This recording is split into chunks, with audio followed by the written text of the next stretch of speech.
पवारांकडून राऊतांना उभाटा संपवण्यासाठी सुपारी अशा शब्दात संदीप देशपांडे यांनी प्रत्युत्तर दिले। संदीप देशपांडेंनी संजय राऊतांवर पलटवार केलेला आहे। ठाकरे गट संपवण्यासाठी पवारांकडून राऊतांना सुपारी देण्यात आली आहे अशा शब्दात संदीप देशपांडे यांनी पलटवार केलेला आहे। संजय राऊतांनी अशी प्रतिक्रिया दिली की राज ठाकरे हे सुपारीबाज आहेत, हे आम्ही नाही म्हटलेलं तर भाजपनंच याची सुरुवात केली होती।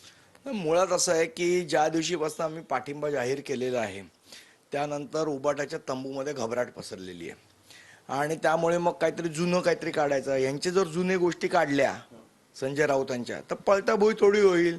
हे काय बोललेले मोदींशिवाय पर्याय नाही आणि काय काय काय काय काय त्यामुळे मला असं वाटतं जुन्या गोष्टी जर काढायच्याच झाल्या तर राऊतांच्या काढल्या तर राऊतांना पार्श्वभागाला पाय लावून पळावं लागेल अशी त्यांची परिस्थिती होईल। आणि जास्ती सुपारी करू नका।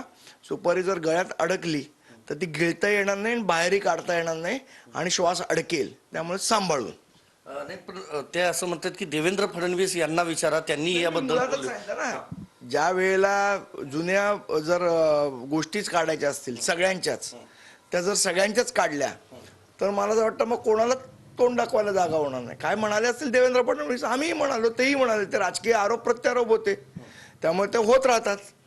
पण ज्या पद्धतीने सत्तेसाठी म्हणून राऊत साहेब इकडनं तिकडनं उडी मारली, पवार साहेबांच्या मांडीवर बसली, त्याला म्हणतात सुपारी घेणं।